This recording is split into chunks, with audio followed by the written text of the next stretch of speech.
আসসালামু আলাইকুম প্রিয় দর্শক, অন্য মঞ্চের আলাপচারিতায় আপনাদের সকলকে আমন্ত্রণ জানাই।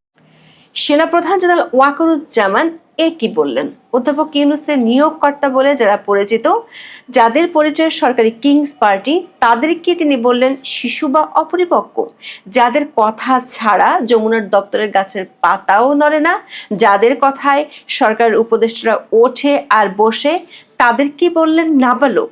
তার মানে কি সেনাপ্রধান বুঝিয়ে দিতে চাইলেন অন্তর্বর্তী সরকারও নাবালক দিয়ে পরিচালিত হচ্ছে? কেননা সরকারের যে সেই শিশুতোষদের দুইজন আছেন। সেনা সদস্যদের মেধা বা ঘিলু নিয়ে যারা প্রশ্ন তুলেছেন, কিংবা প্রতিরক্ষা গোয়েন্দা মহাপরিদপ্তর ডিজিএফআই কে যারা গুড়িয়ে দিতে চেয়েছেন, তাদের সন্তান তুল্য বলে সেনাপ্রধান ক্ষমা করে দিতে চেয়েছেন, কিন্তু তাদের কথায় যে সরকার ওঠে আর বসে, তাদের কি হবে? সেনা সদরের অফিসার্স অ্যাড্রেসে দেওয়া সেনাপ্রধানের বক্তব্য গণমাধ্যমে প্রকাশিত হওয়ার পর এমন প্রশ্ন জনমনে, বিশেষ করে সামাজিক মাধ্যমের প্রতিক্রিয়ায় ঘুরছে। বিস্তারিত জানতে চলুন যাওয়া যাক বিশ্লেষণে।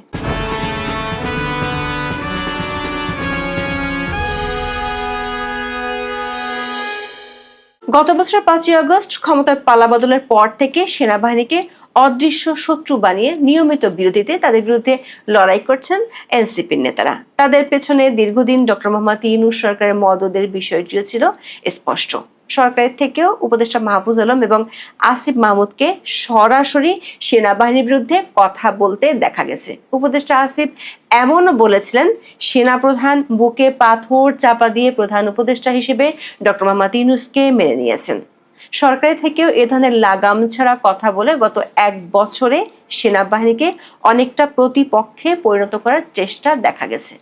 তাদের সঙ্গে যোগ দিয়ে পালে হাওয়া দিচ্ছেন কিংস পার্টির নেতারা। তবে গত 1 বছরে সংযত ভঙ্গিতে পরিস্থিতি মোকাবেলা করতে দেখা গেছে সেনাবাহিনীকে। বিভিন্ন সময় উস্কানির পাল্টা প্রতিক্রিয়া দেখা যায়নি, এ নিয়ে প্রচুর সমালোচনার মুখে পড়তে দেখা গেছে সেনাবাহিনীকে। সারা দেশে কিংস পার্টি সহ সরকারের মিত্রদের মবের তাণ্ডব ঠেকাতে সেনাবাহিনীর ভূমিকা নিয়েও তৈরি হয় প্রশ্ন। তবে একবার মনে হয়েছিল, মাত্রা ছাড়িয়ে যাওয়ার পর সেনাপ্রধান জেনারেল ওয়াকারুজ্জামান কড়া বক্তব্য দিয়েছিলেন। জাতীয় শহীদ সেনা দিবস উপলক্ষে গত 25শে ফেব্রুয়ারি এক অনুষ্ঠানে তিনি মবের বিরুদ্ধে কঠোর হুঁশিয়ারি উচ্চারণ করেন। সবাইকে সতর্ক করে বলেন, যদি এ ধরনের আচরণ অব্যাহত থাকে তাহলে দেশের স্বাধীনতা এবং সার্বভৌমত্ব হুমকির মুখে পড়তে পারে। আমি সতর্ক করে দিচ্ছি, পরে যদি বলা হয় যে আমি সতর্ক করিনি, তখন সেটা সহ্য করা হবে না।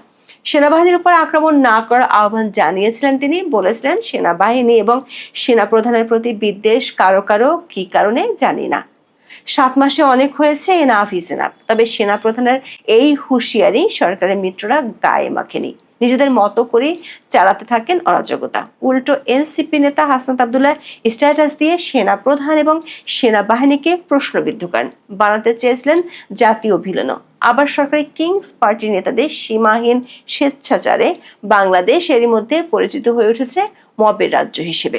জুলাই আন্দোলনের মূল নেতৃত্বেও বিপুল সম্ভাবনার কথা শোনালেও 1 বছরের মধ্যে তাদের প্রতি জনসমর্থন এখন একদম তলানিতে। যাদের ঘিরে সারা দেশে গণজোয়ার বয়ে যাওয়ার কথা ছিল, তারা গত জুলাইয়ে সারা দেশে পদযাত্রা করেছে সেনা পাহারায়। তারপরও গোপালগঞ্জে পড়তে হয়েছে তীব্র প্রতিবাদের মুখে। শেষ পর্যন্ত গুলিতে প্রাণ হারান গোপালগঞ্জের সাধারণ 5 জন মানুষ। অবস্থা বেগতিক দেখে সেনা এপিসিতে করে সুরসুর করে শহর ছাড়তে বাধ্য হন কিংস পার্টির শীর্ষ নেতারা। সেই নেতারাই যারা সেনাবাহিনীকে জাতীয় ভিলেন বানাতে চেয়েছিলেন, তারাই। দর্শক, গোপালগঞ্জ থেকে এপিসিতে লজ্জাজনক উদ্ধারের পর কক্সবাজার, চট্টগ্রামের মতো বিভিন্ন জায়গায় সেনাবাহিনীর কড়া পাহারায় পদযাত্রা করে এনসিপি। এ নিয়ে সোশ্যাল মিডিয়ায় ব্যাপক সমালোচনা চললেও দলটির শীর্ষ নেতারা ছিলেন নিরুত্তাপ। তবে তাদের সুর বদলে যেতে খুব বেশি সময় লাগেনি। বিশেষ করে জুলাই ঘোষণাপত্র পাঠের দিন এনসিপির শীর্ষ 5 নেতার কক্সবাজার ভ্রমণে যাওয়ার তথ্য ফাঁস এবং গুলশানের চাঁদাবাজির ঘটনায় উপদেষ্টা আসিফ মাহমুদের সংশ্লিষ্টতার অভিযোগ প্রকাশ পাওয়ায় নতুন করে তেড়ে বেগুনে জ্বলে ওঠেন কিংস পার্টির নেতারা। এর পেছনে সেনাবাহিনীর ভূমিকাকে দায়ী মনে করছেন তারা। সাগর পার থেকে ফেরার ঠিক 1 সপ্তাহের মাথায় প্রকাশ ঘটে ক্ষোভের। রাজধানীতে 12ই আগস্ট এনসিপি যুব উইং জাতীয় যুব শক্তি সম্মেলনে একাধিক নেতার কণ্ঠে ছিল তীব্র বিষোদগার। অনুষ্ঠানে ডিজিএফআই কে পুনর্গঠনের দাবি তোলেন এনসিপির মুখ্য সংগঠক হাসনাত আব্দুল্লাহ। মাত্র 1 মাস আগে সেনা এপিসিতে চড়ে হাসনাতের গোপালগঞ্জ ছাড়ার দৃশ্য ফেসবুকে ভাইরাল হয়েছিল, অথচ 12 আগস্ট তিনি হুঙ্কার ছাড়েন প্রতিরক্ষা গোয়েন্দা সংস্থার বিরুদ্ধে। বলেন, ডিজিএফআই নামে যে সংগঠনটি রয়েছে সেটির বিরুদ্ধে যথাযথ ব্যবস্থা নিতে হবে।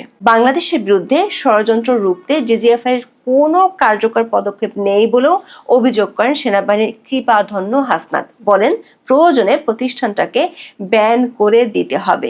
এর 4 দিন পর আর এক বোমা ফাটান এনসিপির আর এক আলোচিত নেতা নাসিরউদ্দিন পাটোয়ারি। তার দাবি, বাংলাদেশের সেনাবাহিনী সংবিধান বা রাষ্ট্রের কিছুই বোঝে না, তাদের ঘিলু আছে কি না এমন সন্দেহ প্রকাশ করেন পাটোয়ারি। বলেন, তারা মেধাহীনতার কারণে অস্ত্র চালাতেও পারে না।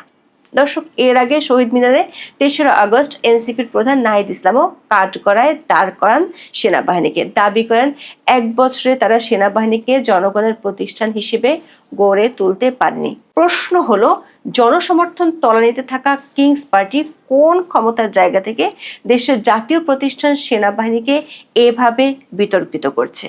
যারা নিজেরাই দিনের পর দিন সেনা পাহারায় দেশে ঘুরছে, তাদের মুখে নতুন করে কেন এমন বৈরী সুর? অথচ আগস্টে এসে সেনাবাহিনীর প্রতি বিরূপ এনসিপি আগের মাসেও ছিল বেশ কৃতজ্ঞ। এমনকি দলটির অন্যতম প্রভাবশালী নেতা সার্জিস আলমকে ফেসবুকে পোস্ট দিয়ে সেনাপ্রধানের গুণগান গাইতেও দেখা গেছে। প্রশ্ন হলো, এর কয়েকদিনের মধ্যে কি এমন ঘটলো যে কারণে এনসিপির চক্ষুশূল হয়ে উঠল সেনাবাহিনী? নিজেদের নেতাদের বিতর্কিত কর্মকাণ্ড এবং অপরাধের তথ্য ফাঁস হওয়ার দায় কেন তারা চাপাতে চাইছে সেনাবাহিনীর উপর? সেনাবাহিনীর একাধিক সূত্র বলছে, সেনাবাহিনী নিয়ে একের পর এক কটু মন্তব্য, এমনকি সেনা সদস্যদের মেধা নিয়ে বাজে মন্তব্য করায় সেনা সদস্যদের মধ্যে ক্ষোভ দেখা দিয়েছে। অনেক সেনা সদস্য মনে করেন, সরকারি কিংস পার্টি হয়েও তারা সেনাবাহিনীর বিরুদ্ধে যে ভাষায় বিষোদ্গার ছড়াচ্ছে সেটি দেশের সবচেয়ে সুশৃঙ্খল বাহিনীর ইমেজকে প্রশ্নের মুখে ঠেলে দিয়েছে। 19 আগস্ট সেনা সদরের দরবার হলে নিয়মিত অফিসার্স অ্যাড্রেসের বৈঠকে সেনাপ্রধান জেনারেল ওয়াকারুজ্জামানের সামনে সেনা কর্মকর্তারা বিষয়টি তুলে ধরেন। মূলত সেনা কর্মকর্তারা বাহিনীর সুনাম রক্ষার্থে এর প্রতিকার চান। উত্তরে অবশ্য জেনারেল ওয়াকারুজ্জামান বাহিনীকে শান্ত রাখার চেষ্টাই করেছেন। সরকারি কিংস পার্টিকে দেশের সাধারণ মানুষ যেমন পাত্তা দিচ্ছে না, সেনাপ্রধানও তেমনটা গুরুত্ব দিতে চান না। ঢাকা সেনানিবাসে অফিসার্স অ্যাড্রেস অনুষ্ঠানে তার বক্তব্য স্পষ্ট, এনসিপি নেতাদের বক্তব্য গায়ে মাখছেন না তিনি। বলেছেন, এমন মন্তব্যে অখুশি হওয়ার কিছু নেই। যারা এসব করছে তাদের বয়স কম, আমাদের সন্তানের বয়সী। তারা বড় হলে নিজেদের ভুল বুঝতে পারবে, তখন নিজেরাই লজ্জিত হবে। অফিসার্স অ্যাড্রেসে পদস্থ কর্মকর্তারা সরাসরি উপস্থিত ছিলেন। দেশের অন্য সব সেনা স্থাপনার কর্মকর্তারা ভার্চুয়ালি যুক্ত হন। সেনাপ্রধানের এমন নরম ভাষায় বক্তব্য যেন এনসিপি শীর্ষ নেতাদের প্রতি স্পষ্ট চপেটাঘাত কিনা সেটিও অনেকে মন্তব্য করেছেন সামাজিক মাধ্যমে। নির্বাচনের আগেই যারা নিজেদেরকে দেশের শাসনকর্তা ভাবছেন, সরকারের অংশ হিসেবে সর্বত্র দাপিয়ে বেড়াচ্ছেন, তাদের পরিণত বয়স নিয়ে প্রশ্ন তুললেন সেনাপ্রধান।